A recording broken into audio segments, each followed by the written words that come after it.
Hey, everybody. Welcome to the Extra Point Show this week. Thanks for joining us. What's up, everybody? Thanks for joining us. Hope you guys are all having a great week. We just got done with NFL Week 6, going into Week 7 here. We'll kind of go into some of the top stories and what's going on. If you haven't already, make sure to give this video a like and subscribe if you're not already. Definitely helps us out, and we've been growing a lot. Thanks for all that support. Definitely. So you want to start with getting into the games or some of the, the big news that's happened around the league? I want to point this out real quick. I just want to say that I've been, and you've been hearing me, but I've said for a long time. I know, multiple friends have heard me as well. I've been calling Matt Rhule, and I should have put a bet in, because there's actually a bet for first head coach to get fired, and you've heard me, I know, say that I thought Matt Rhule would get the axe. Wow, first. There's a bet for everything, isn't there? Jesus, I can't do the sports morbid. betting here in Florida, morbid, so I'm missing out. I can't do any of that. You can bet on which coach is going to get fired first. Yeah, absolutely. That's nuts. And Matt Rhule was fired after 4 games after a 1-4 start with the Panthers after the 49ers put a 37-15 beating on them. So I just want to mention that real quick in Week 5. So that was enough. Matt Rhule was 11-27 in 2+ seasons with the Panthers. He, of course, coming over from the college game where he was the coach at Baylor and Temple previously. And for the replacement coach, they've named Steve Wilks, former Arizona Cardinal head coach, as the interim head coach. We know about Steve Wilks, of course, because he's part of the Brian Flores suit. Where he was claiming discrimination for his alleged discrimination, right? Yeah, because he was fired from the Cardinals after 3-13 season. That was the season where they drafted Josh Rosen, and then after they fired him, they hired Kingsbury the next season and drafted Kyler Murray. Now there's calls for Cliff Kingsbury to get fired. I don't know if you've seen any of that. Now there are, fans. I mean, there's some stat where Kingsbury is like really bad in the second half of seasons. Like we talked about it last year, they started off 10-0 and barely ended up hobbling into the playoffs last year. And this year that was the weirdest turn. They didn't start out hot at all. They're currently 2-4. So yeah, I mean, I guess we can start talking about some of the games here from that week. Let me get that pulled up here. Well, we can quickly cover Thursday night's game, which we'll cover more obviously in the Commanders segment. But the Commanders and the Bears went off on Thursday Night Football, probably one of the worst Thursday Night Footballs that has there's been aired. Been a lot of Thursday Night Football disasters lately. I mean, they've had so many bad games in a row. Yeah. I mean, obviously, the Commanders... Go ahead. I was going to say, when I first heard the matchup, because you don't know until the week before when the game's on. Usually it's Sunday at 1. Yeah. And when I heard it was Thursday night with the Bears, I'm like, Jesus, who approved this shit show of a game between two terrible teams for Thursday Night Football? Yeah. Although the second half was actually kind of exciting, a lot too stressful for a shitty game to be, in my opinion. But at least the Commanders won with 12 points to the Bears 7. So I am happy for the win. But goddamn, that was a shit show of a game. And worth mentioning, the Thursday night game from the week before was a 12-9 Colts win over the Broncos. So, basically the same kind of game. Two awful Thursday night games in a row. But yeah, the Commanders getting the win. Obviously, going to 2-4. The Bears fall to 2-4. That was the game where Carson threw for 99 yards. 99 obviously ended up breaking his finger in the game, which we'll get more into later. Justin Fields threw for 190 yards, but 50% completion, as that's normally where he's around. The Commanders' defense came up big with 5 sacks. That's probably the main story here, was that defense stepping up big. Definitely. Yeah, we needed something, so at least there was some bright spots in the game. Absolutely. And then also, guess we'll go here next. The Niners, after getting a big win in week 5, the 37-15 win that we mentioned against the Panthers. We went and played another NFC South team. We stayed on the East Coast. That's what Kyle likes to do when we play back-to-back East Coast teams. He likes to stay on the East Coast. Normally it works. There's a statistic that shows how successful that he's been doing that. This time it didn't work out in our favor as we dropped a 28-14 game to the Falcons, which dropped us to 3-3. That was not the outcome I expected. I mean, the Falcons, you think the Niners are obviously a much better team than the Falcons. So to see it to be a 28-14 loss is surprising. Yeah. And Jimmy had a good game. He was 29 Yeah. for 41, 296 yards, 2 touchdowns. Yeah. I mean, Yeah. for all intents and purposes, based on the numbers, it's like they should have done better than 14 points. I've seen so many. I've seen in so many Niner groups where normally you see the negative comments towards Jimmy, but so many people have said, you know, like I'm not a Jimmy fan at all, but like I've got to admit that game's not on him because he did have 2 picks. One of them was for sure off the hands of one of his receivers. I think it was Ayuk at one point. Mm-hmm. Ayuk had a great game. I mean, you know, you can't. That may have been his one miscue, and it may have not been Ayuk. I'll have to look at it again, but it went off the receiver's hands. The ball popped up in the air, and you know, the Falcons came up with the pick. So one of those picks you can blame him for. The other one, not so much. But yeah, he played pretty well. Marcus Mariota had a damn near perfect game. Not a lot of attempts, but 13 out of 14, 129, 2 touchdowns, no picks. We did sack him twice. Obviously, the Niners came in with the most sacks in the NFL. We added 2 in that game. I think we got passed by Dallas by 1, so I think we're in second place now. Oh no, you got to take that back. Jeez. We didn't have Bosa in that game, which is worth mentioning. That's what I was going to say. Oh, we gave up okay. 28 points, and our defense is really the issue. I mean, we got killed for 168 yards on the ground, and the Niners are usually very stout on the ground. Huntley got us for 16 carries for 59. Algier 15 carries for 51. So yeah, I mean, they killed us on the ground. I mean, we were without 7 of our 11 defensive starters in that game. And I mean, I think that's the story. We also had, besides the 2 picks, Jeff Wilson had a fumble, which is a questionable call because he looked down. You know, it looked like he was laying on the ground and his elbow hit before, but I didn't realize that they were down that many defensive starters. That makes the loss makes a lot more sense now because I was not aware of that. Yeah. I mean, that's definitely why. I mean, and then you look at, you know, on the offensive side of the ball, Ayuk caught 2 touchdowns. He had 8 for 83. Kittle had 8 for 83. Debo 7 catches, 79 yards. Ayuk had 2 touchdowns. So, I mean, we just couldn't, you know, couldn't stay on the field, and our defense, you know, just wasn't able to stop Atlanta at any point. But hopefully, you know, we have a better result this week. Unfortunately, we play the Chiefs, so that's going to be a tough one. But we'll get more into that here in a little bit. Yeah. The next game was the Patriots getting a you know, pretty surprising, in my opinion, pretty big win over the Browns. I wasn't so surprised that they won, but just by the size margin of the that they score did. and the margin, Yeah. 38-15 with Bailey Zappi getting his second official NFL start, going 24 of 34. Yeah, hell of a game. That's all I was going to say. did. A hell of a game. He did. Yeah, I mean, there's people in the New England community talking about how, you know, there might be a quarterback controversy and maybe they shouldn't give the job back to Mac Jones because he wasn't playing particularly great before. Mm-hmm. But I mean, I think Mac Jones was the best looking rookie of the class last year. I don't know if we're talking about that so far. But no. I mean, Bailey Zappi did.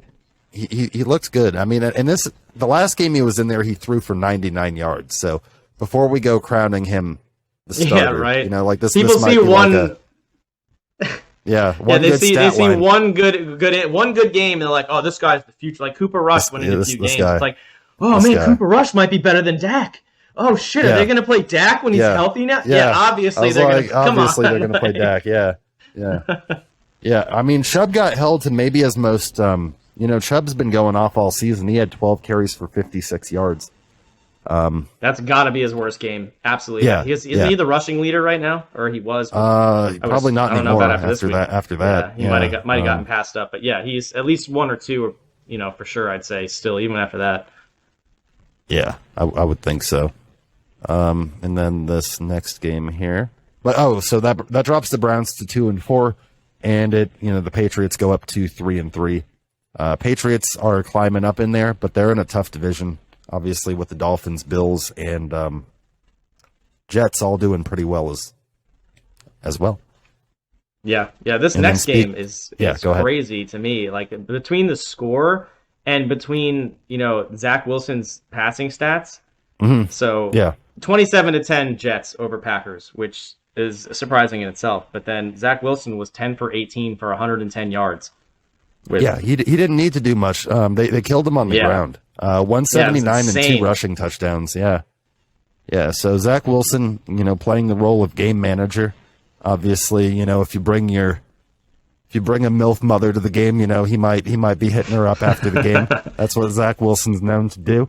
But They he's killed just him on the ground for sure. he's just driving the bus right now. That's all he's got to do. He's just the bus driver. He's just driving the bus.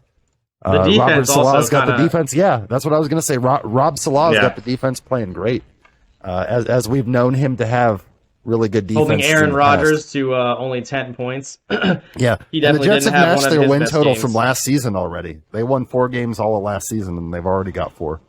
Yeah, So- seeing them at 4-2 is a weird thing. It's just great. All these teams are improving except I'm Washington. happy for Salah though, man. I mean, they're in the AFC. We don't really they don't really fuck with us directly too much, It's, I could care less who if Yeah. they win or not. But given they've been a bad team, I feel for that. Washington's not a great team, so when a bad Yeah. team turns things around, I'm usually generally sympathetic with that. And the Packers couldn't get anything going, on the other side of that. Aaron was 26 of 41 for 246, 1 touchdown, no picks, sacked 4 times. And they ended up eventually bringing Jordan Love into the game for some mop-up duty because the score didn't really matter at that point. They were down 3 scores. Right. The Packers on the ground ran 20 times for 60 yards, so I mean, they didn't really do what they usually do Oh on my the ground. God, that's They've awful. got 2 great backs. They've got A.J. Dillon and Aaron Jones, and they really didn't use either. They got 9 carries and 10 carries, and, they really didn't stick with the run game too much. But, yeah. I mean, the Jets did, and they came away with that 4th win of the season. Yeah, well, good for them. At least they're having a winning season. It's probably the first time they've had a winning record in a while, I think, right? In a while, for sure. I think since, maybe Eric Mangini was the coach. Or, no, they had one good season under Todd Bowles when Fitzy was the quarterback. But I think they just missed the playoffs. That was the one season where Fitzpatrick almost would have gotten to the playoffs because they were a 9-7 team. But, of course, they play in the division with the Pats, so they didn't get in over the Pats. Which is always a tough thing. This next one here, we got some AFC South, exhilarating football here between the Colts and the Jags. Colts getting a 34-27 win, going to 3-2-1. The Jags are 2-4. Yeah, the one thing that stands out to me the most about this game is Matt Ryan's insane numbers. Yeah, I was gonna say Matty Ice with those 50. 42 for 58, Yeah, 389 yards, 389. and 3 touchdowns. Yeah, Yeah, we're gonna bro. talk about Matt Ryan in our fantasy segment a little bit later. Jim Irsay is feeling happy after that game. Yeah, I'm glad yeah. I got rid of Carson. Yeah, Old Jim Irsay's been in the news a couple times, which we'll talk about later. I mean, he's Yes, with his we'll cover merit that. We'll cover to that. removing old DS, as we'll call him. Thou shalt who shall not be named. Yeah, and it looks like the Jags are getting ETN more involved. I saw that you just dropped him. I had to pick him up because you picked him up? back for the week. Yeah. I was probably gonna pick him back up Gonna pick him after back the up. week, but my defense is on a bye. I had to drop somebody and get another defense. I'm only keeping ETN for the week, bud, unless he goes off. But Okay. I'm probably going to be Okay. dropping him, so he'll be available for you. But I just needed him because, I needed to flex somebody in, and I had to do all kinds of crazy stuff with my receivers because Justin Jefferson's out, and Marquise he's Hollywood out. Brown. Like he's on a bye. Or he's out. Justin Jefferson's on a bye. Yeah, is okay. what I meant. Marquise Brown is out. He's got a foot injury. He's the Cardinals' top receiver. And he was the 6th best receiver in fantasy football. But he's going to miss about a month. So I had to put him on IR. And then I had to bring in another wide receiver. I got Alec Pierce from the Colts because obviously, like I said, Matty Ryan's been lighting it up. I gotta think that he's going to light his receivers up, maybe. Hopefully. But yeah, so I ended up getting him for the week. Reason I mentioned that is it looks like they're finally starting to give him close to as many carries as Robinson. So that's interesting. The Colts did it without pretty much any running game, obviously passing 58 times. They only ran it 16 times for 45 yards. But yeah, I mean, Colts are, currently they're going to play the Titans this week too for first place in the AFC South. So whichever team wins that is in first place of the AFC South, which is totally winnable for any of those teams. I mean, even the Jags could come back and win that shitter. Yeah. And then we've got the Vikings-Dolphins. Vikings going to a surprising 5-1. Dolphins, after starting 3-0, have dropped their last three, so they're 3-3. Kirk Cousins, very Kirk Cousins-like game, 20 of 30, 175, 2 touchdowns, no picks, sacked 3 times. For the Dolphins, they ended up starting Skylar Thompson because for the second straight week, they had their starting quarterback knocked out. I don't know if you saw, but Teddy got knocked out the previous week with a concussion. So he was the backup, but he wasn't in line to start. So Skylar Thompson got knocked out of the game. So the Dolphins, it seems like every week they're having their starting quarterback go down after obviously the concussion situation with Tua. So Teddy came in, almost led him to a comeback win. It was 24-16. Teddy threw for 329 yards, 2 touchdowns, 2 picks. Raheem had 49 yards on the ground. Tyreek went off with 12 catches for 177. Jalen Waddle, 6 for 129. Mike Gesicki, the tight end, caught 2 touchdowns. So the Dolphins almost pulled the comeback, but the Vikings, very surprising 5-1, leading the NFC North where it's usually the Packers. Yeah, I would not have expected that. Yeah. Kirk Cousins playing good football. I mean, I can't, other than that one Monday night game, which is kind of like his kryptonite. He's terrible in prime time. It's like Carson. Carson's won 7 times. 7-0 on Thursday night, baby. He's Thursday night's daddy. I saw that meme. Get well soon, Carson Wentz. But, we're excited to see the kid. Yeah, right. we'll talk about that. Yeah. We've got the Cincinnati Bengals coming off their 3rd straight win, talking about winning streaks after starting the season off 0-3. Everybody thinking that they were done. I would say right now of the 2 Super Bowl teams from last year, Cincinnati is in better hands than the Rams. We'll get into the Rams here in just a moment. But Joey B, 28 of 37, 300 through the air, 3 touchdowns, no picks, sacked 3 times. Obviously, the Joe Burrow sack number is something we're always following. The Saints started Andrew Dalton for the 3rd straight game. He had an awful game. Jesus Christ. He did. He'd been playing well the 2 weeks before, but only around 50% completion on this one. Under 200 yards, 1 touchdown, no picks. Taysom ended up doing a little throwing too, a little running, as they like to use him as their little Swiss Army knife. He's always effective at doing all kinds of always different enjoy stuff. watching Taysom Hill come out. I've always liked him. He's a really intriguing player. They have him listed as a tight end, but a lot of times he's in the backfield. A lot of times he's throwing passes. I mean, you never know what you're going to get out of him. I mean, sometimes he does catch the ball, but in this game, Jamar Chase had 7 catches for 132 yards and 2 touchdowns. Let's see, pretty much anything else worth mentioning on that? Not really. But like I said, the Bengals are kind of getting hot at the right time here. They're on a 3-game winning streak. And then Alvin Kamara had a pretty good game coming off his injury. He was 19 carries for 99 yards. That's true. Alvin Kamara did have a good game. I mean, I've always thought the Saints should use him more. That's always been something where I look at their stat lines on their games, and I don't watch a lot of Saints games directly. But neither. I mean, I'm always seeing like he gets like 9 carries or 12 carries, and I was like, they've got to use him more. They got to feature him more.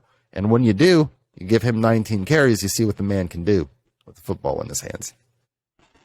It's a very, very dynamic player. Yeah. Then we've got the New York Football Giants. Good football being played in New York overall. Between the Jets, Giants, and Bills. But the Giants now 5-1 after a 24-20 win over the now 3-3 Ravens. Yeah, I gotta say, Lammy Jacks let me down there. I needed them to win that game. Lammy around the 50% mark, 1 touchdown, 1 pick, 210 yards. 77 on the ground, though. Kenyon Drake went off on the ground with 10 for 119. So he's averaging like 12 yards a clip. And it's kind of rare to see a Baltimore running back with so many numbers. Yeah, but you'll see the one that I mentioned to avoid J.K. Dobbins with his 7 carries for 15 yards. And I'm still gonna keep riding that horse all season long. Saquon had 22 carries for 83 yards. Saquon and 1 touchdown. Saquon's been playing great. I actually, because you asked earlier, Nick Chubb is still the rushing leader by about 35 yards. He's got 649. Saquon's got 616. And they're, pretty far ahead of Josh Jacobs, who's in third with 490. So, wow, those two are kind of the two horses leading the race there. Daniel Jones continues to have really nobody to throw to. He had 2 touchdown passes on the day, but under 200 yards as he usually does. His top receiver was tight end Daniel Bellinger, who had 38 yards. Old Richie James Jr. for the Niners, former Niner, catching 2 for 18. But yeah, they really don't have a lot of good receiving options. Man, so they got Richie James and Matt Breida. Yeah, they've got a couple former Niners there that are, helping hold down the fort. So, good for them. I guess they're on a good team, but, unfortunate for, obviously, the Commanders since they're currently, I was going to say they're leading that division, but they're not because the fucking Eagles are. No, the Eagles are on the Yeah. Mark Andrews went off. He had 7 for 106. I'd say that was that and Kenyon Drake were probably the bright spots on the Ravens offense. But yeah, Baltimore just not able. And Baltimore was up. Baltimore's now had 3 games where they've been up in the fourth quarter and they've blown fourth quarter leads. So that normally, stingy Baltimore defense has actually been a weakness this year. So, yeah. And another upset was I think this was the upset of the week, honestly. The Steelers getting their second win of the season to go to 2-4 over the now 3-3 Bucks with a 20-18 win. Yeah, maybe it's Tom Brady's personal life. It's affecting his play. It could be. Although it could be, he didn't have the worst game, but so he much. didn't have the best game either. I mean, 25 for 40, 243 yards. 1 touchdown, no interceptions. That sounds like a Kirk Cousins kind of game to me. Not a Tom Brady kind of game. Yeah. I mean, after having his best game of the season against Kansas City, where they weren't able to run the ball, they ran the ball a little bit better here. 26 carries for 75. Still only about 3 yards a carry, though. But, Kenny Pickett got the start. He was 11 out of 18 for 67 yards, but got knocked and 1 touchdown, no picks. He would end up getting knocked out of the game with a concussion. Trubisky, the guy who ended up getting benched a couple weeks ago, would come in. He'd go 9 out of 12 for 144, so giving them a little bit of a deeper downfield option, 1 touchdown, no picks. But really, it didn't matter because the Bucks were only able to score 1 touchdown on offense all game. And I mean, most of the time when they were getting down there, they kicked 4 Ryan Suckup field goals, and the Steelers were able to score 2 touchdowns to the Bucks 1, and that was the difference in that one. But yeah, I mean, like you said, it could be the man's going through so much. Talking about Tom Brady, yeah, you got to think it's playing some factor. And then, I don't know if you saw, but he missed a practice the other morning because he went to Robert Kraft, the Patriots owner's wedding. So he was, he flew out to that. So somebody was being critical because they're like, oh, he's not taking this seriously. So, we'll have to see. But man, it's Tom Brady. If he misses a practice, it's fine. Yeah. I really don't think he's not, because he was on the sideline yelling at his offensive line during the Steelers game. So I really don't think it's a matter of him not taking it seriously. I mean, I don't think anybody really takes it more seriously than Tom Brady out there. I mean, the guy came back literally. He's playing till he's 45. Nobody does that shit. Yeah, nobody's probably gonna do that shit again. He's one of a kind. Yeah. And speaking of the Rams, I think this is more a sample of them getting a lucky draw than them starting to turn the corner. The Rams got a 24-10 win over the Panthers. Of course, a week after we beat the Panthers 37-15, and really became the Grim Reaper for Matt Rule's job. That being the Niners, but under the first game under Steve Wilkes, the Panthers did not look any better offensively, losing 24-10. So Carolina now 1-5. That win brings the Rams to 3-3. So they're tied atop the division. The Niners still have the tiebreaker, of course, so they're still in first. But the Rams have an equal record in 3-3. Worth mentioning, the Panthers starter PJ Walker in this game was 10 out of 16 for 60 yards, no touchdowns, no picks, sacked twice. They eventually replaced him with Jacob Eason, who was 3 out of 5 for 59 yards, no touchdowns, 1 pick. They say that PJ Walker is supposed to start again this week, which, Steve Wilkes has said that. I don't get why. I don't know why you'd send him out there after that performance, especially because Sam Darnold just came off of IR. I don't know if you'd seen that yet. So he's an option to start soon. Baker, of course, is still dealing with his ankle injury, so still going to be a few more weeks before Baker can play. But the Panthers don't have an easy draw. I've never heard of either of these two quarterbacks. PJ Walker or Jacob Eason, yeah. I mean, maybe I've heard their names before, but first glance, no. I looked at the names here. I'm like, who the hell? PJ Walker's been with Carolina for a couple years, yeah. And then I think Jacob Eason came in with the Colts, but he's always been a backup. He hasn't been around very much. But yeah, Sam Darnold's coming back. Baker's still probably a few weeks out. PJ Walker getting the start this Sunday against the Tampa Bay Bucks.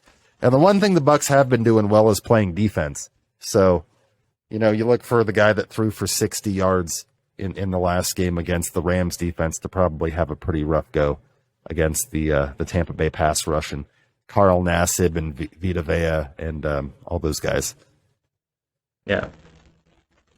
But yeah, the Rams, they, like I said, they got the benefit of playing Carolina. They've been struggling a lot. I mean, they finally ran the ball pretty well. They ended up with 111 yards.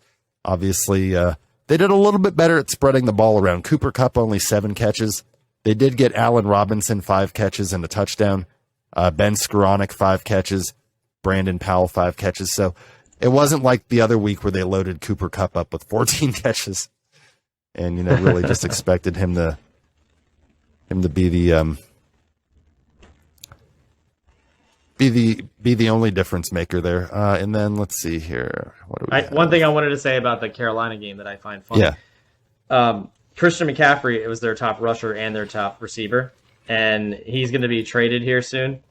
So it's going to be surprising to see, or it's going to be interesting to see what Carolina looks like without Christian McCaffrey. He's literally their entire offense in this game.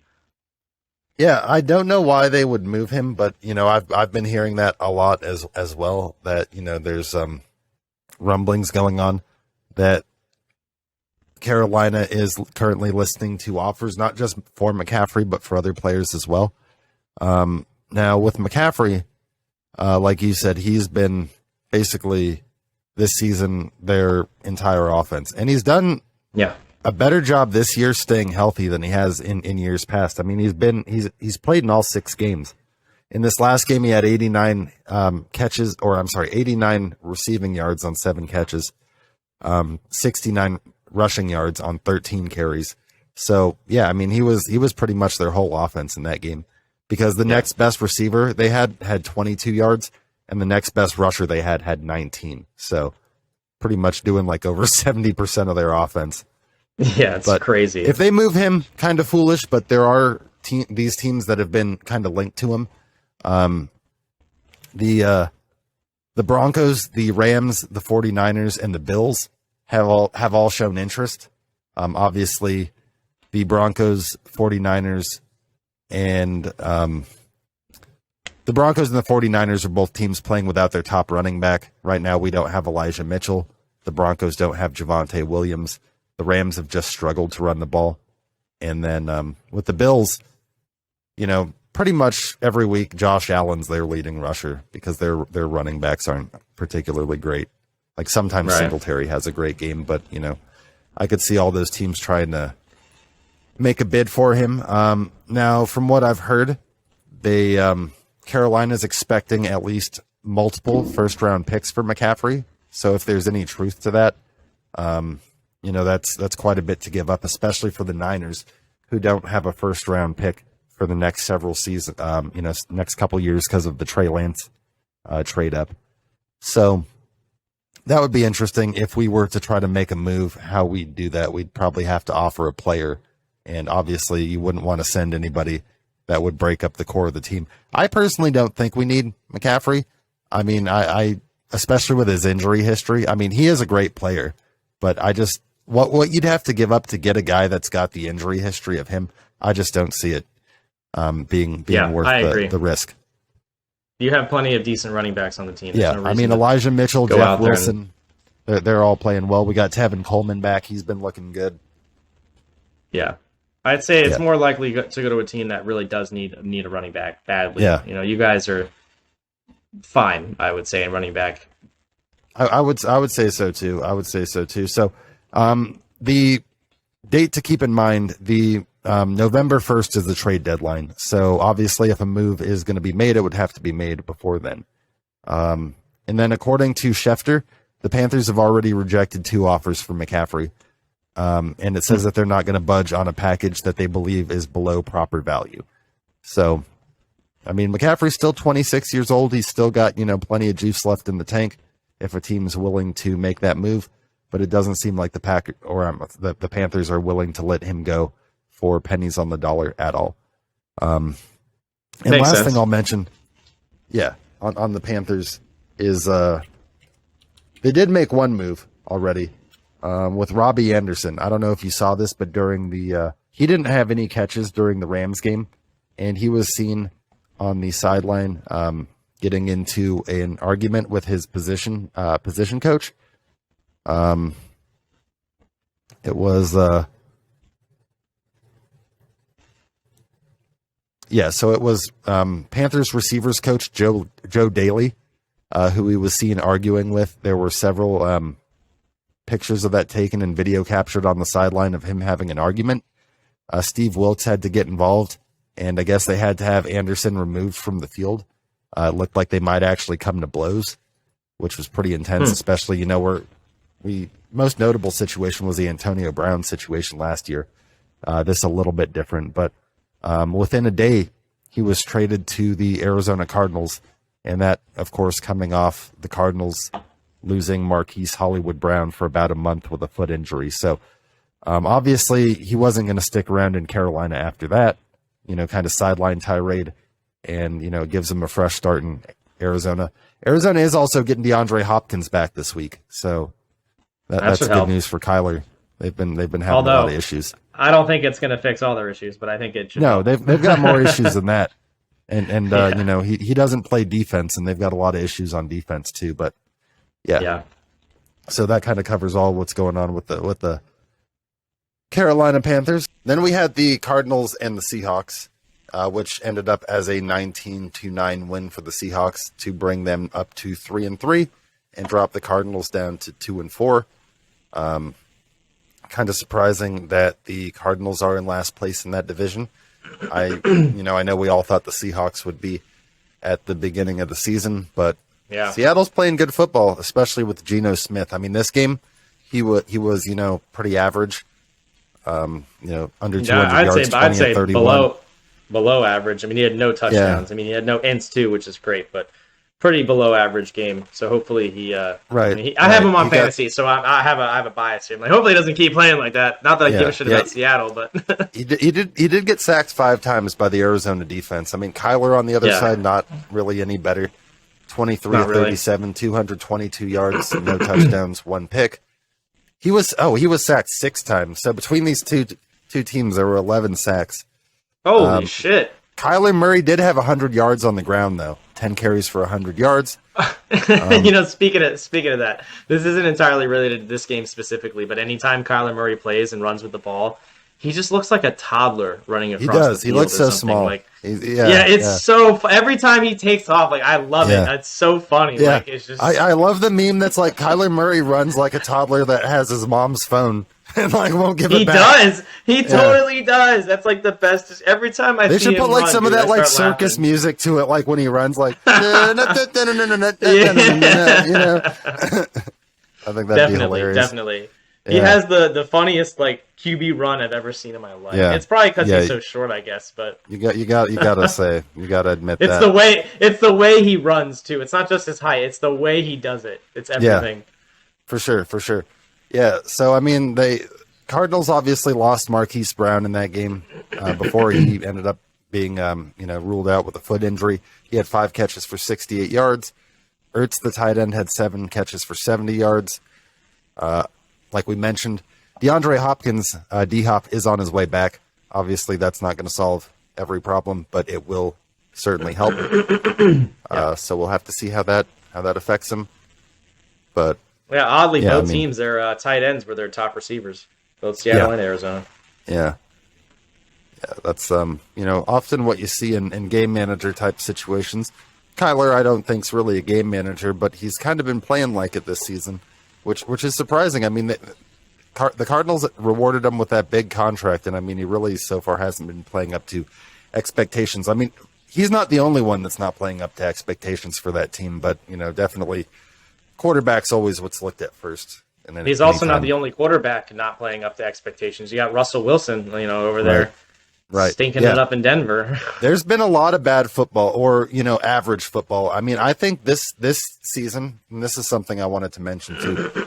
There's no teams that don't have any wins. Every team's got at least one win. Then there's nobody other than the Eagles that's undefeated. Usually, you get a couple teams that go into at least 7, 8, 9-0 maybe. Yeah. This is the Eagles, the only team right now at 6-0. So a lot of the teams are right around that 3-3, 4-2, 2-4 mark. So really nobody out of it yet at this point. Still early in the season. Which I would say mostly yes, but the NFC East for Washington, for example, I mean that shit's feels like it's about done. I mean we won that last game, so we're 2-4, but 6-0 Eagles, 5-1 Giants, and the 4. all you guys are is like a streak away, and then somebody else. Because I mean they've been fortunate to not have. I mean Dallas obviously had the injury with Dak, which I guess let's mention that. Yeah. Talk about that a little bit. Go ahead. What were you going to say? Well, Dak is on his way back. I was going to say, Yep. ironically, or however you want to say it, Carson Wentz also broke his finger and is now going to be out for 4 to 6 weeks. On the same week Dak is supposed to come back. I just thought that was weird because Cowboys Redskins or Cowboys Commanders. Whatever. Yeah, that is interesting. Yeah, both. And I think both situations were when a player ran into their hand. Right. That's what happened to Carson as well. I think so. That's definitely what happened to Dak. I remember the lineman ran into his hand and bent it back. Yeah. So I mean, Cooper Rush had been playing great football up until that last game. Obviously, his first loss where he threw 3 picks in the 26-17 loss to the Eagles. They didn't want to rush Dak back, which that's a smart move. Dak he's been medically cleared to play, according to McCarthy. And the Cowboys are having him throw 40 to 50 passes in today's practice. So that's going to be his most extensive workload since obviously breaking the finger. But he's officially listed as a full participant in Dallas practice for today. So, we'll have to see how that goes. They end up playing. Who's Dallas got this week? The Lions. So you'd expect them to win that game because even though the Lions have an explosive offense, Dallas has the number 2 defense in the league right now. And I mean, even if Dak struggles coming back, I don't know. The Lions defense is just so bad. I just expect Dallas to win that game. Although I definitely maybe the would as Lions well. could pull the upset. The Lions they've been scoring in a lot of games other than the Patriots game over 35 points a game. I don't know what happened there. That was kind of an anomaly. But Yeah. yeah. So then we've got the Bills and the Chiefs, which was, one of the more exciting games of the week. The Bills getting the 24-20 win over the Chiefs to go to 5-1. Kansas City falls to 4-2. Both of those teams still in first place of their respective divisions. Both quarterbacks playing pretty well. Patrick Mahomes did have 2 picks on the day, but was 25 of 40, 338, 2 touchdowns, 2 picks. Still played pretty well besides the 2 picks. Josh Allen was 27 of 40, 329, 3 touchdowns, no interceptions. And Allen had 32 yards rushing. Mahomes had 21 yards rushing. And as far as the receivers, as you'd expect, Stephon Diggs going off. He's been having a great season. He had 10 catches for 148 and a touchdown. Juju Smith-Schuster was the Chiefs' leading receiver with 5 for 113 and a touchdown. Kelsey had 8 for 108. Off a game where Kelsey had 4 touchdowns last week in the win over the Raiders. I assume you heard about that. Yeah, whoever has him on their fantasy team must have been ecstatic. I was going to say, whoever had him definitely won that week for sure. Luckily, the guy I played in fantasy had Noah Gray as his starting tight end, which I don't know why you would have a tight end on the Chiefs other than Travis Kelsey. That makes no sense. Because let's look at what Noah Gray did. Noah Gray caught 3 passes for 13 yards. So thanks for the help on that. That's an easy win for me. I think I won like 128-75. So it really didn't matter. I mean, unless I had a he bad had week Travis this Kelsey. week. I lost like 120 to like 75 or some shit. It was You'll bad. be- I had you'll be 5 all right. wins in a row. You'll be Yeah, all this right. week's looking better. I have my other players back in, and this should be better. Roach is in second Roach is in second place in the division. I've seen he's at 4-2, so he's right behind you. But Yeah. and then I'm climbing up in the rankings, but I'm coming up. I'm on a winning streak now. Remember what happened last year? I got hot, dude, and I didn't lose for the rest of the season. I know, right? That was crazy. Watch me just lose the rest of the season now. I win 5 in a row right off the bat, and next is just I all don't think losses. so. Dak's coming back. I think that's going to be real good for you. I mean, as probably much as I'll you put won't Dak like in it instead of from, Geno.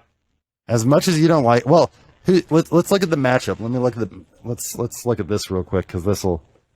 So Dak's got the Lions, who have a terrible defense, and then Geno plays. I saw earlier who it was. I was looking at it when I was fixing my team, but let's see here. It is the Chargers. Yeah. Oh, I mean the Chargers don't have Joey Bosa right now, but they're a better defense than the Lions. So, I mean, at first glance, I'd probably think Dak. Yeah, I mean it's also his first game back though. But Yeah, what's odd that's is true. both Geno and him are basically projected for the same amount of points. Actually, Dak is 0.2 less. So Okay. I mean, although the projections are just What are your estimates and projections everything, to beat, or like when it tells you what he's projected to get and what you're projected to get? Oh, I have slightly higher projection, 125 to Okay. 119. So Okay, so it's close though. yeah, this should be a good game this week at least. Be close. But yeah, Okay. Yeah, that's a toss-up. I mean, I'd probably start Dak, but yeah, you really don't want him to come back and have that one game where he goes like 14 for 29 for like 106 yards and no yeah. I touchdowns, 2 mean, picks. I would expect that not to happen, but it is his first week back, so it's one of I those. mean, things. if like we'll see. McCarthy says, if he's throwing 40 to 50 balls in practice, and we hear tomorrow that there's no side Exactly. effects, because Friday's the last time they're going to practice. If he goes into Friday's practice without any issues or any setbacks, then I mean, I think that's an encouraging sign. If he's working I'd at full start capacity. him going into the games, because you can edit your team up until the hour Yeah, before I think right, the game right. starts or close Yeah. to it. So up until then, if he's supposed to start and it looks like he's good, I'll probably start him. I'd probably do the same thing.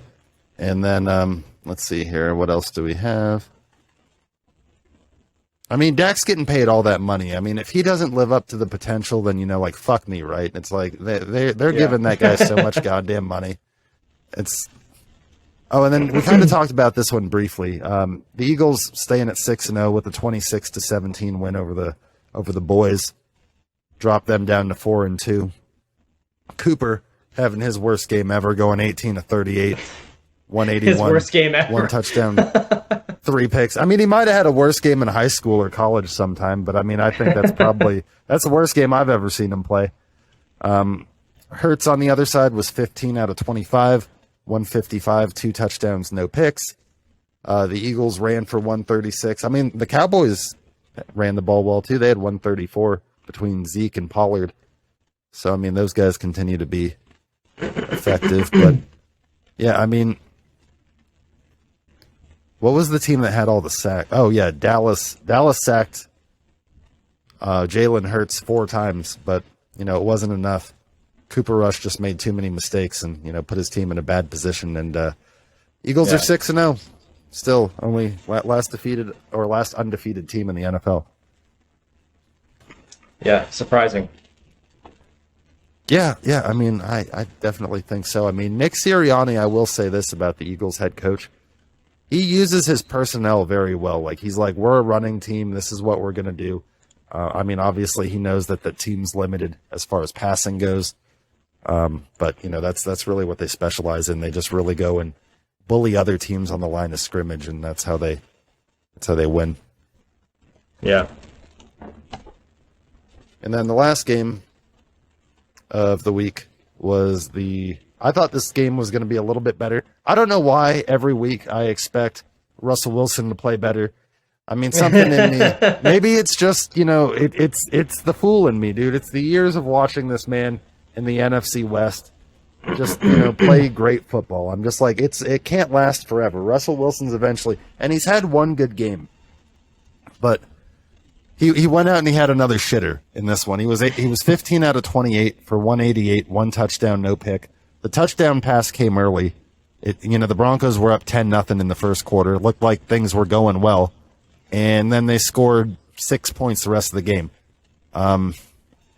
So yeah, really, really kind of a disappointing effort. You know, every time that they've been in prime time this year, the game against us, the game against the Colts, the game against the Chargers here, it's been a disappointing effort. I mean, their offense just isn't clicking. This game did go to overtime at 16-16, and the Chargers ended up coming away with the win. So they're 4-2. The Broncos are 2-4. So really pretty disappointing. I mean, you'd expect the Broncos could have probably been 2-4 with Drew Lock or Teddy Bridgewater, the guys that they had last season. I mean, but they went out and they paid $245 million for Russell Wilson. You'd expect a little bit better than 2-4. Yeah, I mean, between the Broncos and the Browns, man, it's like I don't know which is worse. The Browns are, you know, they've got Nick Chubb going. I mean, the Browns at least. Well, I'm more at the quarterback situations more so. Oh yeah, like with Deshaun. Did you hear that he's got another accuser coming out? Oh God, no, I didn't actually. Number 26, number 26 coming out against Deshaun. So yeah, that's new. There's always. Yeah, I get the feeling that Deshaun might not be playing football for a lot longer. I don't know. Maybe it's gonna throw him off, man. He's gonna just suck it up when he comes back in like week 11, and then. He's currently at the 11-week suspension. Yeah, and I did verify if it stays at right now, he is set to return in that Houston Texans game. So that would be if they don't add any more time. That's crazy. Yeah, if they don't add any more to the suspension. So that'll be interesting. But yeah, I guess they just, you know, his legal team was stating that, you know, they were requiring them to release the name because there had been I guess like the accuser had filed I don't know if it was like an anonymous report or something like that, but I guess they didn't initially provide their name, but eventually they did. They said it was for safety reasons and, you know, for her security and whatnot. But yeah, I mean, 26 cases, that's pretty fucking terrible, dude. Jesus. Yeah, I just don't think he's not going to be. Well, other than the huge extension. Oh, God, I forgot he got that contract. I'm like, oh, he's not going to be around a lot. But why would the Browns sign him to that kind of contract? Man. $230 million guaranteed. And because of it, it's fucking things up. That's why the Ravens can't get a deal done with Lamar, because Lamar wants guaranteed money now. And Steve Biscotti, the Ravens owner, is like, okay, but they just can't come to a figure because he wants probably his contract 100% guaranteed. Like Yeah, Deshaun's. which is like, dude, I hate it when teams do that. They make a boneheaded decision. Fucked the market. Yeah. This is the market, dog. Fucked it. It's terrible. It's terrible for the game of football. I hate to see it. The receivers did it to us, and the quarterbacks are doing it to us. The defensive ends. I will say this, though. I'm very rarely, just write this player a blank check. But when it comes to Nick Bosa, that's a guy that I blank check. I mean, whatever Nick Bosa needs, let's just go ahead and pay that man. But yeah, we'll talk more about that here. And 35-year-old wide receiver Deshaun Jackson has signed with the Baltimore Ravens practice squad.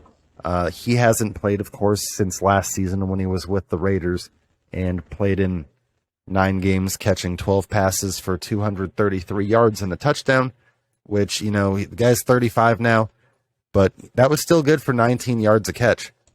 And obviously the Ravens are a team that it's well noted that they spend the least amount of any NFL team at the wide receiver position, especially after letting Marquise Hollywood Brown go to Arizona.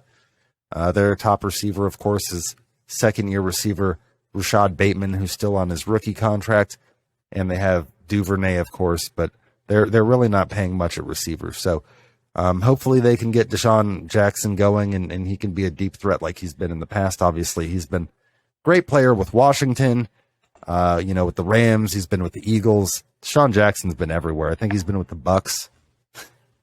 Damn. Yeah. NFL 35-year-old wide receiver. Like, it's impressive. But he's still got the Jets. I mean, the guy can still go. He can still beat man coverage. So we'll have to see what happens with him and if he can add immediate dividends to the Ravens passing game, which, obviously Lamar, I think he threw for like 210 in that last game. Obviously could use a little bit more assistance outside of Mark Andrews, because Mark Andrews caught like 106 of that. Yeah.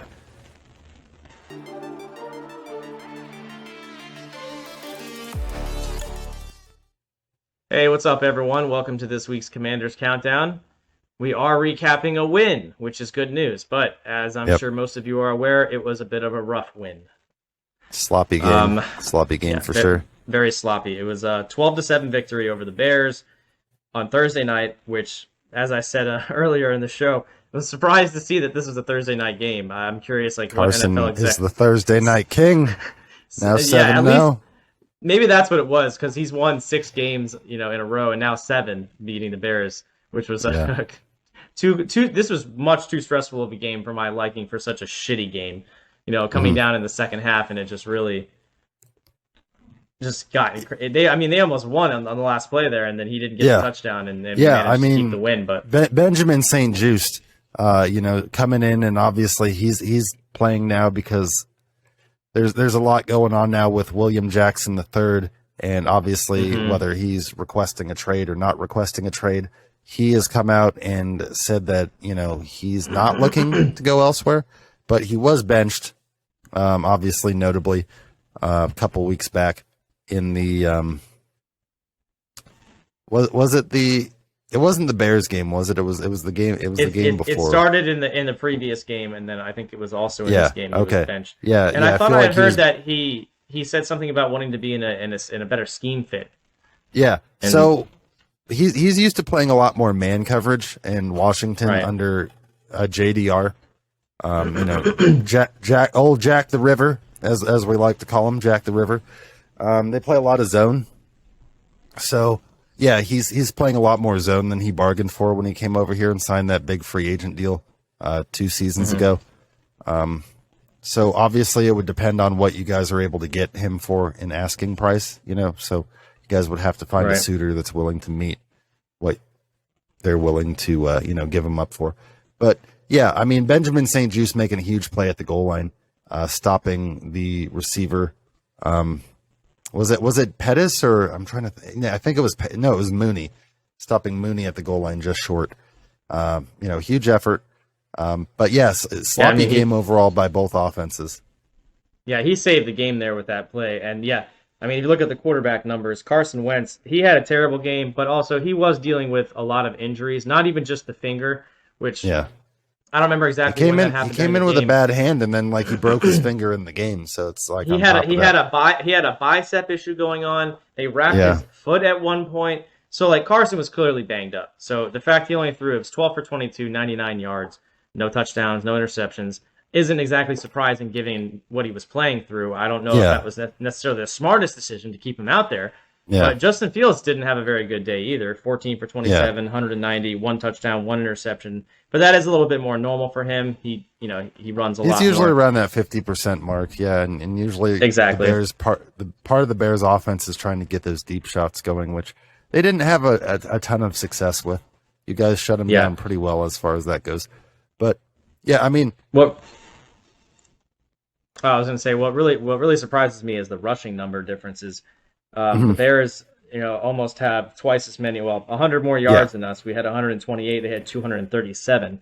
well, that's what So, they do well looking on at those offense. numbers- I mean, the Bears are a rush first offense. I mean, that's Yeah, it's definitely what they do. I mean, you guys did run the ball well with getting 128 yards. I mean, that's probably your best rushing performance of the season so far. yeah. I mean, it was definitely good. Just when you look at the numbers on paper, the passing and the rush yardage, the final score, it's surprising that the Bears didn't end up winning that game based on these numbers here. And they basically Yeah. almost did. We stopped them at the goal line in that last play and managed to get the win. That's why this is a hard win to be excited about. Like after it ended, I was like, okay, we won, sweet. But like, God, we easily could have lost. Just it could have been a loss just as easily as a win. So it's Yeah. hard to celebrate those, as much. No, understandable. And I mean, another thing is you guys getting the win despite being outgained 391 total yards to 214. Yeah, And crazy. then you guys had 7 penalties for 36 yards. They had 4 for 42. And then they actually won the time of possession, which you'd expect with them running the ball for as many yards as they did, with 32 minutes and 12 seconds to your 27 minutes and 48 seconds. So, yeah, I mean, good to come away with the win. That's what the Bears do, though. They play that ball control offense where they just kind of like grind Yeah. on you with the run game. Because obviously Justin Fields also, we'll mention this, he had 88 yards on the ground. Khalil Herbert had 7 carries for 74 yards, and David Montgomery had 15 carries for 67 yards. So they used kind of everybody, but you guys did too to some point. I mean, Brian Robinson, he was the leading rusher with 17 carries for 60 yards and a touchdown in just his second game. He got his first NFL touchdown. So you really feel good for him. I mean, Yeah. that's huge after coming back 6 weeks after.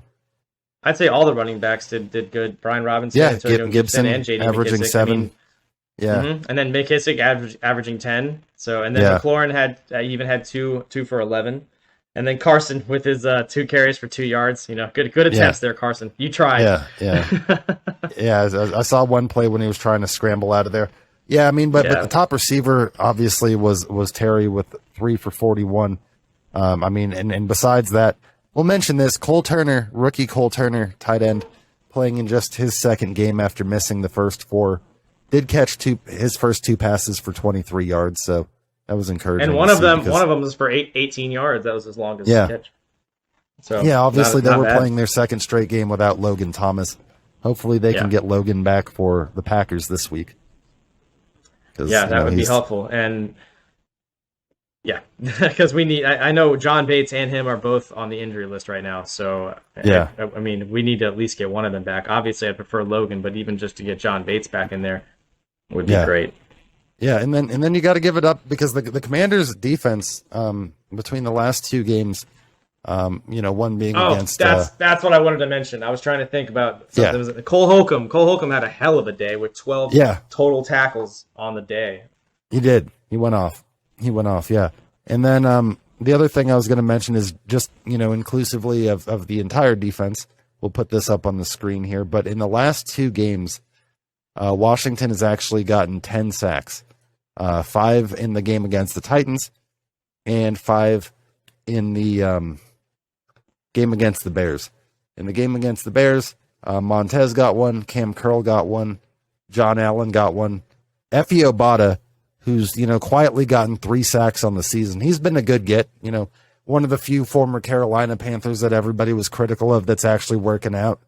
It's like, okay, right. all right, Effie. All right, that's pretty good. He's a good depth signing. And then Deron Payne got one as well. So good to see those guys obviously holding down the fort until Chase gets back. And I guess, real quick, we can kind of segue into that, because Ron has come out and said, as of today, that they are not going to rush Chase back for the Packers game. Obviously, they want to take his recovery slow, and there may be more looking at the game after, as being his return date. But they've said that even when he does return, it's probably going to be on like more of a snap count basis, like he'll be in there as part of a rotation because they really see him as a big part of the future of the franchise. I thought I read week 9 or 10 is what they were projecting. Oh, okay. For him so to be maybe back they're on the even field. looking at. Okay, I was thinking they were looking at week 8, but they may even be looking at later at this point. I know that they've got the opportunity to open his practice window at any time now. So yeah, definitely excited to see when that happens. I mean, everyone wants him back, obviously, but I don't think nobody wants any player to come back too soon from injury and get re-injured. That's literally the worst thing that can possibly happen. So it's like with any, Dak, Carson, like, give him the time to heal entirely and then bring them, like, Dak's coming back. I assume that means he's 100%. Most teams don't take that risk with their franchise quarterback unless they're 100%. True. That is true. For sure. Absolutely. So, yeah, excited to see him back. Obviously, he's a dynamic player. There's been a lot of criticism of him, especially because he's been injured, which I don't get. I mean, a lot of people saying he's a bust, which an injury doesn't make you a bust. I mean, that's kind of like, injuries are something that sometimes aren't preventable in the game. It's part of the game. Yeah. I mean, there are players that have injury history, but I wasn't aware of, him to have that coming in from college or anything, at least, not that I'm aware of, but yeah, me either. Yeah. Injury is not something you can put so much blame on a player. I mean, sometimes, depending on what they're doing, if they're moving in a certain way that's, going to endanger their body and it's kind of on them. Yeah. But you can kind of tell that usually when an injury happens, how they were moving. If they did something that, maybe they really shouldn't have done, then it's kind of more on them. But sometimes they just happen. Yeah, absolutely. Absolutely. And then, obviously, since you mentioned the injuries that Carson's been dealing with, obviously, probably most notably being the finger, he is expected to miss. I guess he went and saw a hand specialist and had successful surgery, and his timetable is anywhere from 4 to 6 weeks. And that has officially opened the door for something that a lot of Washington fans have been calling for several weeks now. The return of the cult hero, Taylor Heineke. I love Taylor, as you know. I've said this on the show before. I absolutely love Taylor. He had a press conference I watched earlier, and I fucking love him. I don't know what it is. There's just something about him. But I was never one that was calling. Yeah, no, I was never calling for like him to replace Wentz. Like I was good to let Wentz go and see how it went with Wentz. Like, but I have Wentz to say, I am some excited. Good games in there. Yeah, he definitely did, and the games that were bad for him, the O-line play was really bad. So right. I'm not ready to sit there and say Carson was a bad investment. It's Carson's. We shouldn't be. It's it's not one of those things. But I do have to say I'm excited about Taylor. There's just something about him. It's like almost you can't even fully grasp it. There's just I don't know what it is, but I like watching him play football. Even if we're losing a game, there's just something about it and I know a lot of Washington fans feel the same way. I mean, who the hell has 20 touchdowns to 15 picks, and you got fans of the team calling him a legend? Motherfucker ain't no legend. He's gritty. He's gritty. Yeah. But yeah, it's like there's just something about him. Like you look on paper and his records, like he's not a legend, man. But like we feel that way about him for some reason. Yeah. And it's just. I will say this: outside of the offensive line, like he does have one thing. He's got more weapons. I mean, provided he gets Logan Thomas back this week, Jahan Dotson, after missing the last 2 games, he could play. I know he's been dealing with a hamstring. And when he's been in there, he's been going off. It seems like he catches a touchdown every week he's been in there. Curtis has been, working his way back through things. He's usually been pretty good outside of that game the other night. I think he had 2 catches for 7 yards. So that was pretty. He dropped several passes. Yeah, yeah. And, Right. Yeah, that's something. Oh, he did drop a huge pass, which would have obviously aided Carson's 99 passing yards immensely. Where he hit him like right in the seam, right in the hands, and he just dropped the ball. So he had 3 drops on the night. Curtis Samuel did. For the day, Curtis Samuel had what two catches for 6 yards. I thought it was 2 for 7, but that's even worse. One other thing about Taylor that he said in the press conference when they were talking to him about him, because his arm strength has been one of the main things people talk about with him, and he said he worked on that on the off season. He went to the same trainer that Carson goes to, working on like he's specific even like working on my hip movement. Most of my power comes from your hip, and last year I was throwing with my arm and. Like if you haven't watched it, you should watch this press conference. Like it sounded good. I'm like it makes me more optimistic. It's like okay, he's put the work in to maybe upgrade his power and his velocity, and some weapons now. Maybe I hope he comes out and balls out and is better than Carson, and obviously that'd be great. The underdog story. Do I think that will happen? Like probably not, but I would love it to, and I'm excited to see what happens. Like. For some reason, I'm more excited to see him than Carson Wentz play. this kid with help of that defense last year, which we will say the defense is starting to play probably its best 2-game stretch of the season, where they've rallied off 10 sacks, and just allowing 7 points against the Bears. Granted, the Bears aren't a great offense, but if they can get going, this young man won 7 games with them last year. And you know who else? What other team that he beat? He beat the Buccaneers. The Buccaneers. He did. Tom Brady. He did. And you guys could probably beat him again with how the things are going with the Bucs. I don't expect that to last long with the Bucs. I expect them to get things figured out quick. Did you see Tom yelling at his offensive line? He's like he's dogging him out. I was like, all right, well, this is. Sorry. Yeah, I did see that. You're fine. Daddy Tom's gonna fucking smack that ass. Fucking. So also there's some news in regards to Dan Snyder, everyone's favorite owner that I know everyone just absolutely loves him. He who shall not be named. DS. So obviously there's been tons of rumors over the years of talks of ousting him and all that. Right.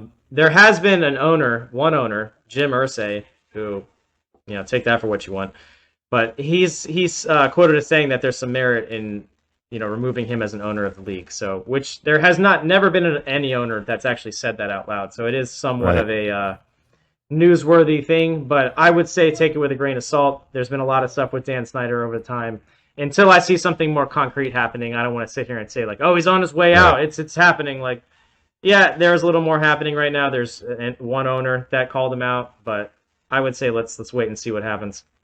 Yeah. I think that this all kind of started gaining momentum when, during this national broadcast game where they were on prime time against the Bears, where Al Michaels was openly saying that Dan Snyder should sell the team, which usually the commentators have a more, I remember that. Have a more, non-biased approach, but he was like, it'd probably be in the best interest to sell the team. And that's when this started gaining momentum. And then, Dan Snyder started coming out with the quotes, saying the NFL is a lot like a mafia, and I've got dirt on all the NFL owners. And but then he released the letter though that said that he never hired any private investigators, or he never did any of this shit, never would. Okay. We'll have to put that. We'll have to put that letter up. I haven't seen it, but I'll have to find it. Okay, yeah. We'll put that up there. That was the most recent thing that he put out, basically denying all of those allegations. Okay. But of course he's going to do that, even if it might be true. But of course, but yeah, he did respond to that. Can you imagine Dan just collecting his intel? He's just just out there with his binoculars. He's just fucking staring. He's just like a fucking Monty Burns from The Simpsons. Old Dan Snyder. He's got his assistant like Mr. Smithers with him. Yeah, so we'll definitely keep monitoring this. Obviously, he's our owner, so we're going to keep track of it. But I would say just wait. No one get excited. Like just chill. Yeah. Just wait. Let's see what happens. It is a development, but nothing concrete yet. Exactly. It is a development. It's more than we've seen or heard from I mean, I forgot about the broadcaster thing. I'm glad you mentioned that. I forgot about that. I remember watching the game. Yeah. I'm like, did they just say that on the I've never, broadcast? I've never heard that. I was like, wow, Al Michaels got some Yeah. balls. Yeah, that I love was Al Michaels very though. surprising. He's got a good book. Yeah. I've got it somewhere. It's a good read.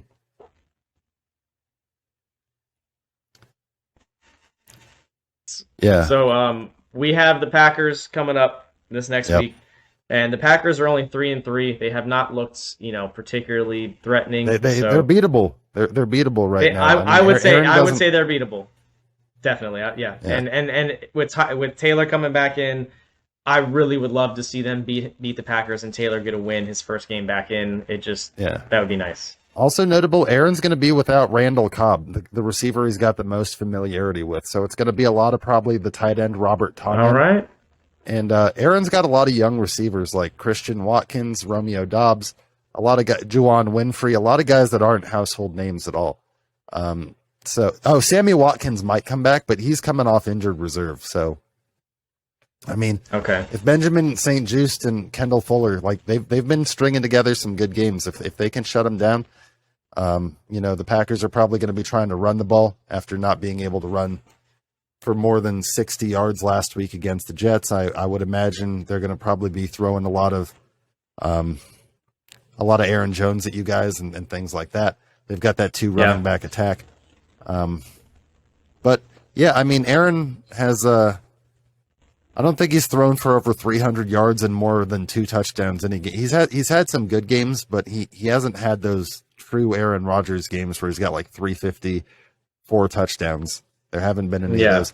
And I think it's because Aaron doesn't have familiarity with these receivers. He's so used to having chemistry and the timing with his receivers, like with Devontae and with, Jordy Nelson and with Donald Driver and all these guys that he played with for so many years. So, and he doesn't have that. I mean, he'll get it eventually, but he doesn't have it with these young guys right now. And I mean, until they get that, I mean, they continue to be, a beatable team, I think. I mean, they're 3-3. Yeah. The Minnesota Vikings are leading that division at 5-1. So, Yeah, I definitely think this is a winnable game. I mean, if you had asked me that, last year if we were playing the Packers, I'd be like, yeah, probably not. But yeah, they might not get to their annual NFC Championship game this year. To lose. I know that'd be Yeah. sad. I kind of do Yeah. like watching that. It's fun when that happens. Yeah. It's but I mean, I think Aaron's a great quarterback and everything, but I think like that man, they once they signed him to that deal and let Devontae go, it all started going downhill. I mean, that's not even his fault. I think when he signed that deal, he thought that Devontae was coming back. But that's what he said anyway. That's possible. Yeah. He's like, oh shit. He's like, you guys got me, and he's like, I lost my best receiver and like best friend. Oh Yeah. God, yeah. Yeah. And when Rodgers does retire, the Packers are going to shit. Yeah, Like, they're gonna be- Jordan they're gonna Love be- has shown me nothing unless they find his heir before in the next few years, which they could. Yeah, they could. Yeah, Very but true. I don't think it's Jordan Love. He ain't it. No, definitely not. And then, So hopefully, and then last thing, just in close. Oh, I was just going to mention one. Did you have go ahead. anything else to say? I just had a quick no, roster. go ahead. You're good. Okay, and then they just acquired this guy was with you guys in the preseason. Running back Alex Arma has signed to the practice squad to make room as a corresponding move. They let offensive tackle Christian DeLauro. They let him go. So Alex Arma back on the practice squad. Obviously, I know Jonathan Williams has been dealing with a knee. Probably why they made the move. Just to provide them with a That fourth makes back. sense. Never heard of Christian DeLauro before, but all right. Yeah, Alex he Arma, was a stowaway on the practice squad from the preseason. Okay, I do remember Alex Arma from preseason. Yeah. Though. I definitely do remember that name. So, but yep, Yeah, hopefully we hopefully can you get guys another can win. Get a little win Get, streak going. Get up to 3-4 instead of 2-4, and then start turning this season around. I know I said before last week with the Bears game, I was like, man, if we lose this game, I don't even know, dude. Like, so even though it was a really close and rough win, like at least it was a win. Yeah. And I don't know, man. There's just something. Taylor's back, man. There's just something about Taylor being back that I'm excited about. I hope I don't get disappointed, but I know most of us Washington fans are happy to see Taylor back out there. So Absolutely. So join us next week when we recap the Packers game and hopefully a victory. Hell yeah. Yeah, go Commanders. Hopefully we can come away and get that win. HTTR and HTTC, whichever one you prefer. Absolutely.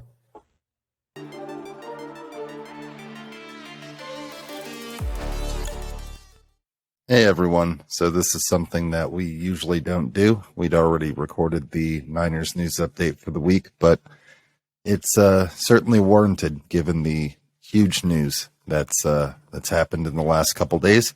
So I'm sure most of you know by now. If not, we're going to get into it and discuss it and kind of talk about what that means for the team. If you haven't heard, the 49ers made a massive trade to acquire former Carolina Panthers running back Christian McCaffrey. The Niners did give up a bevy of picks, 4 in total, including a 2023 second round pick, a 2023 third round pick, a 2023 fourth round pick, and a 2024 fifth round pick. Now, obviously, as far as McCaffrey goes, he's a very dynamic player. He has had some injury concerns in the past, although this season through 6 games, he's had a few different ailments, but he's managed to play in all 6 games. He's playing very well right now, and currently, in terms of scrimmage yards per game, McCaffrey ranks 4th all time in NFL history with 113.7 scrimmage yards per game. Obviously, he's a dual threat player, able to get it done both out of the backfield and lined up as a receiver, or catching passes out of the backfield, which adding him to our already dynamic offense is a huge get. And just to mention the 3 guys that are in front of Christian McCaffrey on that list, Jim Brown, Terrell Davis, and Barry Sanders. So pretty good company to be in. Now, obviously, the main concern here is everybody's going to say that we gave up a lot to acquire him with the 4 picks, and we definitely did. Obviously, coming into the offseason, we knew that we weren't going to have a first-round pick because we traded that away to acquire Trey Lance a couple seasons ago, so we're without a first round pick for the next couple seasons. So what this leaves the Niners with is a total of 5 draft picks, 2 compensatory third round picks, a 5th round pick, and 2 7th round picks, 1 acquired from the Denver Broncos. So obviously the Niners could still do some wheeling and dealing to acquire more picks before the draft in April. Obviously, it's a long way until then, but the opportunity to acquire a great player like McCaffrey was too good to pass up. I mean, the Niners really just couldn't afford to miss on that, especially because there were a lot of other teams in the Christian McCaffrey sweepstakes, including the Buffalo Bills, the Los Angeles Rams, the Denver Broncos, the Eagles, and the Washington Commanders were also rumored to be in talks with him or be interested. Especially the Rams. I guess, the Rams were engaged in heavy talks with him as well. So, big get, because obviously they're willing to swing for the fences in big trades in the past, obviously with acquisitions that they've made in years past. So good to go ahead and get one for ourselves. Obviously, our running game's been pretty decent with Jeff Wilson in there, filling in for Elijah Mitchell. We're expecting Elijah Mitchell to be back around week 9. So, what does this mean for the offense now with Christian McCaffrey and Elijah Mitchell and Jeff Wilson, as well as George Kittle? We've got Brandon Ayuk. We've got Deebo Samuel. We'll have to see if this does anything different with Deebo's usage if we use him out of the backfield less now that we're more loaded at running back. We've got this is the current list of the 49ers running backs on the roster at this time. So obviously, quite a deep position. It's a position of strength on the roster, and we had been running the ball pretty well, except for that last game against the Falcons when we just got behind and kind of abandoned the run there. But interesting to see. Very, very interested to see what McCaffrey can do for our offense. I mean, it's a big get. Hopefully, he can stay healthy. That's my primary concern. But other than that, I love the acquisition.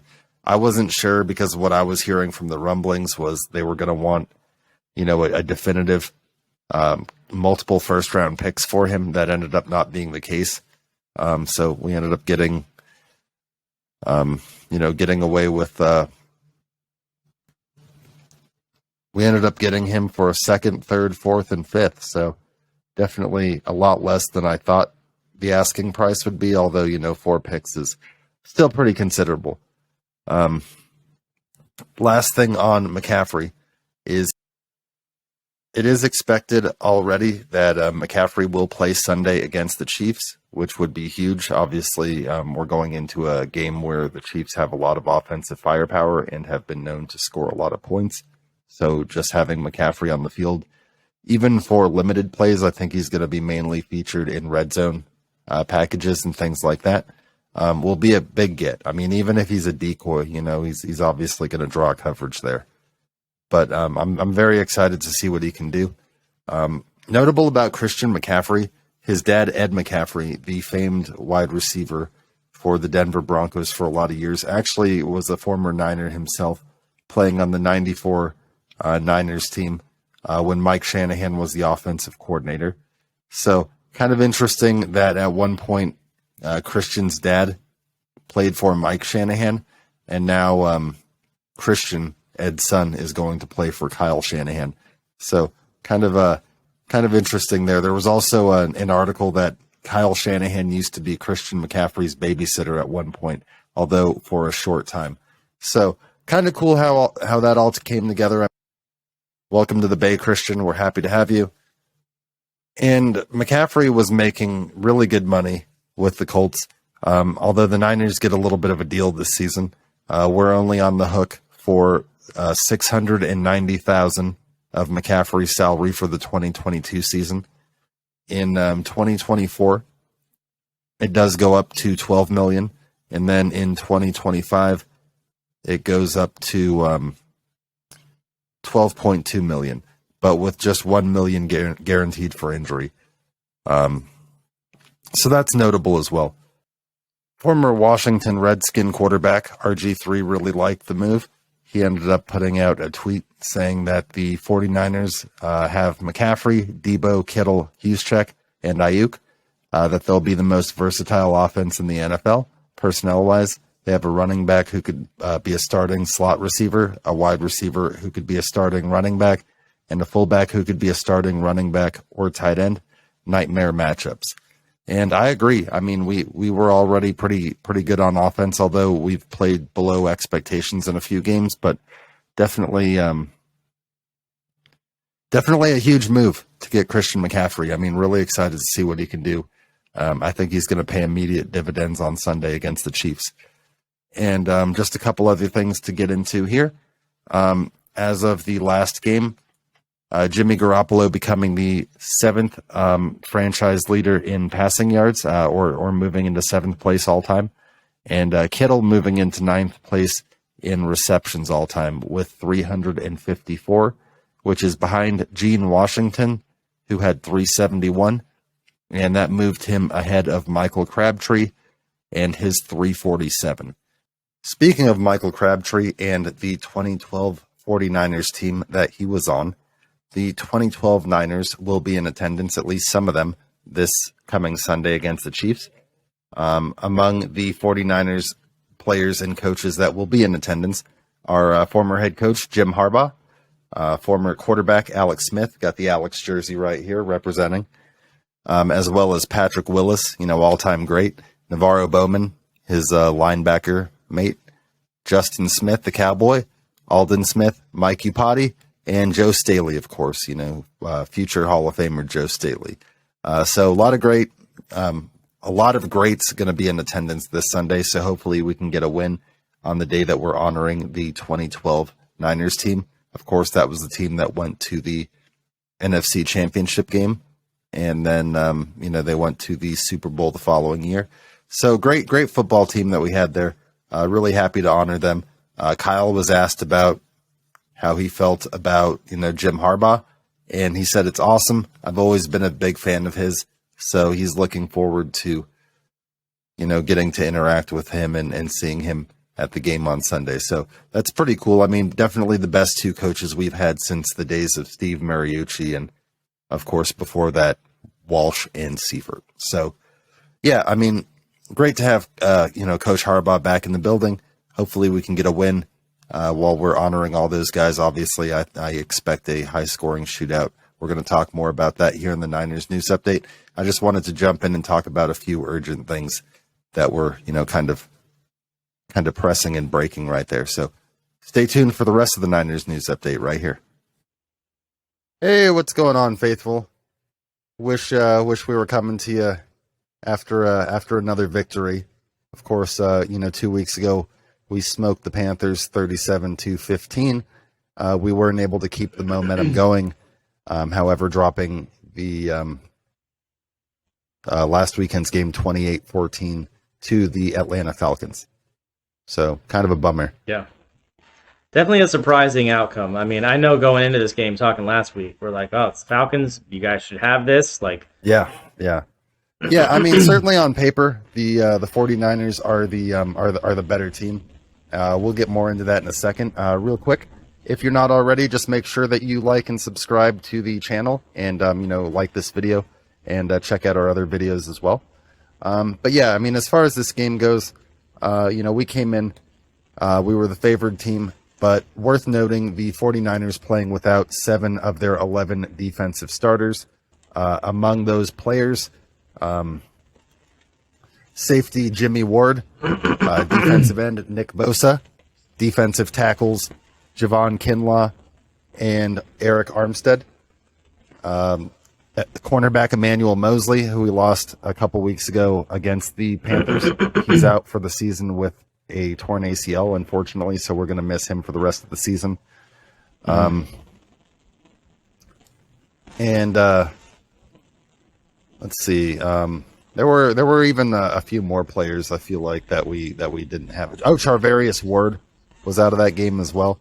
So yeah, I didn't realize there was this many players out on defense because that makes the loss a lot more. It makes a lot more sense. I mean, to let the Falcons score 28 points on you, obviously, defense was lacking. The offense obviously was lacking as well, only scoring 14 points. I mean, Jimmy's 2 picks definitely didn't help. Other than the 2 picks, he was having a pretty good game, but yeah, and worth noting on those 2 picks, one of those was directly off of his receiver's hands and into the hands of a defender. So definitely not on Jimmy at all in that situation. Like we talked about earlier in the Washington game, there were Jimmy had several dropped passes too. He had one dropped by Charlie Warner, our backup tight end, right up the seam. Charlie dropped one that would have probably been good for 25, 30 yards. Ray McLeod got hit right in the hands with a deep ball by Jimmy. Everybody says Jimmy can't throw the deep ball, but he threw perfectly to Ray McLeod, hit him right in the fucking fingertips, and wasn't able to bring that in for what could have been a big gain, potentially even a touchdown. So there were some missed opportunities there. Like you said, Jimmy still for the day, 29 of 41, 296, 2 touchdowns, 2 picks, not sacked at all. So that offensive line, holding up and not allowing any sacks. The 49ers. He really had a great game other than those ints, which, I mean, not even entirely his fault, but given the fact that he was protected so well the entire game, I'm surprised they only were able to muster 14 points. Yeah. I mean, and that was, in the second half of the game, we just weren't able to sustain drives. And let me take a look here. And you're playing from behind from the first quarter. I mean, they scored 14 points on you, and you guys didn't score anything. So that's not a way to start a game. Yeah, down two scores. And penalties continue to be a problem. We had 9 penalties for 50 yards, which killed some drives, and they had 5 for 33. So we had a lot more penalties than them. For the total yards situation, we did outgain them. Or I'm sorry, I'm looking at the. Give me 1 second here. I was looking at the Falcons game for penalties. Okay, for the Falcons game, we committed 5 penalties apiece. And they dominated the time of possession 33 minutes to 26 minutes. And for yards in that game, Oh, we actually outgained them 346 to 289, but they were just able to sit on the ball a little bit longer. One of those touchdowns that they scored was off of a very controversial fumble recovery for a touchdown, where it looked like Jeff Wilson Jr. was down. Looked like, it I wasn't remember reviewed. seeing that. Yeah, I remember it seeing was. that. It should have been He reviewed. wa- Every scoring he play needs was to be down. reviewed. From what His I remember elbow looked seeing, down, he yeah. was down. Like, But well, it was ruled a touchdown because Atlanta picked it up and ran it in for a touchdown, and that was one of the touchdowns. So if you look at that, I mean, we would have only been down one touchdown if that play doesn't happen, and it would have made the situation a lot more tenable. It would have made it a lot more of a realistic comeback attempt. But yeah, I mean, as far as the second half of that game, I think it was, yeah, I mean, we ended up having one interception, punting twice, and then having a turnover on downs after an 80-yard drive. So we drove down into their territory, but obviously we needed touchdowns, and we weren't able to convert on a 4th and 2. So that was a disappointing situation. But yeah, I mean, obviously, if that questionable fumble, which shouldn't have been a fumble at all, it damn sure shouldn't have been a touchdown, doesn't happen, then I mean that game is a lot more winnable. But credit to the Falcons, they played a good game. I mean, they're 3-3 now. Unfortunately, we're 3-3, but our 3-3 is still good enough to have us in first place in the NFC West. You guys are fine because the NFC West is completely evened up, basically. Yeah, I mean, the Rams have a 3-3 record, and the Seahawks do too. But we've beaten them both head to head, so we've got a tiebreaker on them. So I wish the NFC East wasn't like so great now. Everyone's great except Washington. Yeah, they definitely got better. And then we'll just go through the last few offensive standouts, and then we'll just talk about and then we'll move on and and then we'll talk about this week's game. Jeff Wilson, after having his best game of the season, where he ran for 120 yards and a touchdown against Carolina the week before, was limited to 7 carries for 25 yards in this game. The Niners in general only ran 16 times for 50 yards. Definitely not their recipe for winning. Obviously, if we run the ball usually under 25, 30 times, it's not a win for us. Brandon Ayuk caught 8 passes for 83 yards and 2 touchdowns. He had his best game of the season for sure. I mean, he's got 3 touchdowns on the year now. Kittle having his best game since coming back, 8 for 83. Debo caught 7 for 79. Juice caught 4 for 33. And Juwan Jennings had 2 for 18. And then obviously Ray and Charlie Warner with key drops, as we mentioned. And Jeff Wilson with a phantom fumble that shouldn't have been a fumble. And then, like we said, the Niners playing without 7 starters on defense. Talanoa Hufanga at one point left the game with a concussion. He would return, but he's currently in the concussion protocol. Hopefully he's all right and good to play the next week. We still you can't lose Hufanga, man. That guy's been great. Outside of Bosa, he's been our best defensive player all year. He's been even better than Fred Warner, which is crazy to say because Fred Warner's great. But yeah, I mean, playing with basically all backups on the defensive line. No Bosa, no Armstead, no Kinlaw. Drake Jackson, our second-round pick, got his 3rd sack of the season. Charles Omenihu got his 3rd sack of the season. So the Niners have 23 sacks, which is, second best in the league through 6 games. And there's been rumors that Bosa's returned to practice this week. There's speculation that we could get both Bosa, possibly Trent Williams from his ankle, and then Jimmy Ward could possibly play recovering from his broken hand. Now, Jimmy Ward, I saw him in practice. He's got a big club on his hand, like he's got a full cast. So obviously he's not going to be any factor to catch the ball. But Jimmy Ward's a great coverage guy. I mean, he's still got one good hand. I just hope that he doesn't try to swat the ball with a broken hand. I mean, that's going to cause him a lot of pain. But Jimmy Ward might be good to go. And then also Jason Verrett is no longer on the injury report, which is huge because we're without Emmanuel Mosley. He's expected to step in as a starting corner. But Diamador Lenore stepped up big last week. I mean, he had a great game against the Falcons. He had, what was it? he only had 3 tackles, but he played great in coverage. Fred Warner was the leading tackler with 10. And then Samson Ibukam, got to give him credit because he was our last defensive line starter, the only starter that played. And he left the game twice and was really laboring through something. He kept coming back in the game. So, whatever he had, he's gotten through it. So, really ballsy effort. But, yeah, I mean, I saw this metric that shows that the Niners are the most banged up team in football through 6 weeks of the season. I mean, we continue to be the most injured team. Obviously, this has been something we've dealt with in years past. It started with Trey Lance, and, we've had Trent Williams go down. We've had Bosa go down. We've had Eric Armstead out for a few weeks. He's only played in like 3 games. We just put Javon Kinlaw on IR. I don't know if he's going to be able to come back at any point this season, but he continues to deal with knee problems. So, yeah, I mean, Emmanuel Mosley's on IR. I mean, the Niners are just banged up, man. I mean, they're especially on the defensive side of the ball right now. Yeah, that's a lot of players. They continue to play great. Out. They can. I mean, aside from the Atlanta game, they continue to play great.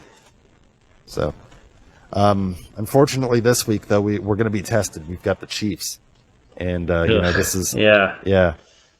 Of course, we had the notable 2019 matchup against them in the Super Bowl, where we had a lead for most of the game, and yeah, that game still resonates with me a lot. I'm surprised you even brought it up. Yeah. Well, they asked Kyle about it. They were like, how many times have you watched that game since it happened?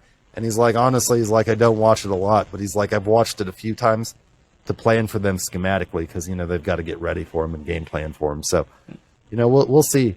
I mean, I think a big thing in that game was we kind of let our foot off the gas when we had the lead and didn't put them away when we could have. And then obviously the defense giving up some big plays. That was like the first season I was watching the Niners with you, and I got all into it, and going to the Super Bowl, and I'm like, we're sitting there watching the game, and then they fucking lose, and like, what was it? How much time was left? Like 7 minutes or 11 minutes? We 7 were up minutes. Like 10. Yeah, exactly. It was like 20 to 10 with like 7 minutes. That was rough. That was rough. Dude. That even got me. And I then was they like, end up what winning the 30. Fuck? Yeah, that was one of the worst games ever. Unfortunately, I thought we had it, man. It was looking so promising. I know, right? We were dominating Mahomes for the first, 3.5 quarters of that game. It was insane. Yeah. Bosa was terrorizing, so that's why we need Bosa back. I mean, if we've got Bosa in there, it's going to be huge. But yeah, Bosa's like one of your top 3 players for sure. I mean, on defense, he's your best player. Yeah, for sure. I mean, Hufanga's making a case for being number 2, but I mean, Bosa's definitely number 1 for sure. And, since I said we put Javon Kinlaw on IR, we did make a corresponding move. We signed defensive tackle T.Y. McGill, who had been on the Minnesota Vikings practice squad. Now, T.Y. McGill, I did some research on this guy. This guy, we actually played against him in the second game of the preseason. And this kid had 4 sacks in the preseason, T.Y. McGill. He would have made Minnesota's 53-man roster, but he ended up having a sprained ankle, and he ended up getting cut in final cutdowns. They stashed him away on the practice squad, but we ended up being able to get him. So he's going to be providing some additional depth, obviously, since we've been banged up. So I think that's a pretty good get for us. I mean, it's always good when you can bring in a player that can be potentially disruptive, especially since we were without our top 2 defensive tackles last game in Armstead and Kinlaw. So, I mean, it was Ridgeway and Kevin Givens, who they still played pretty well. I mean, but the Falcons just gashed us all over. I mean, we just didn't play our best game. I mean, but they've been solid rotational pieces, but you can't expect them to be starters. I mean, the key to our defensive line and why it works is because we're able to rotate guys in there and not have any guy play too many plays. That's kind of the art of your defensive line too over there in Washington, is you guys have so many pieces, you can always rotate people in. So yeah, that's what makes it effective, and that's what keeps the pass rush unrelenting. But hopefully we can get. I really hope of all the players, if my wish list were to happen, obviously Trent Williams and Bosa. Those are the main two. If we get nobody else back, Bosa and Trent Williams, like those are the two that we need. 100%. Yeah. I was thinking too. I was like, those are the our best on the obvious offensive two. line. Those are our anchors on the offensive line and the defensive line right there. So we need both of Two them. huge players to the team. Yeah. Really. I mean, Absolutely. But yeah, I mean, like the Chiefs they're explosive. They've been managing to score points. They're 4-2 without Tyreek Hill. They've been getting Juju involved. They've still got McCole Hardman. They've got obviously Travis Kelce, who's possibly the best receiving tight end. I think Kittle's the best all-around tight end, but Kelsey's definitely the best receiving threat. yeah, I'd say end. Kelsey's definitely the best receiving tight end. But yeah, I Yeah. mean, Kittle overall, The man caught 4 touchdown passes. Yeah. I'd pick No, Kittle we probably, specifically don't force the ball to him. I'd be very interested to see what a Niners offense looked where we force-fed the ball to Kittle 10 to 14 times a day or 10 to 14 times a game. I agree. That'd be That interesting would to see. That would Because be he did have the interesting to tight end record. Remember, like the over 200-yard game? He's got the record for single yards in a game for a tight end. So when we feature him, I mean, he's got the potential. It's just we've got some. He's like, just we're giving. He's Debo a good looks. blocker. He's a good blocker. I mean, and especially there's with other Trent ways to Williams use out, him, it's been hard to take him away Yeah. from the offensive line because they've needed the help. right. Yeah, so we'll see what happens with Kansas City. Obviously, they're still a threat. Their offensive line has been going through some injuries, so hopefully we can give them hell on the defensive side of the ball, and really stop Mahomes. I mean, I look for Mahomes to do some crazy magical shit that only he can do anyway. I mean, there's only so much you can do to counter that. I mean, he's going to make plays, but hopefully we can stop them inside the 20s and like keep them from scoring too many points. Just keeping the field goals if you can. I mean, shit. Yeah, I mean that's the thing. Obviously, holding that offense out of the end zone is going to be crucial because they're so dangerous, and their defense is pretty good too. I know they're going to be coming after Jimmy pretty hard, but I mean we haven't allowed a sack in the last couple weeks, so hopefully that can continue. Obviously Jimmy's not the most mobile guy, but he's done enough. He's done enough to avoid the sack the last few weeks, but hopefully that can continue. And let's see. I think I mentioned all the injuries.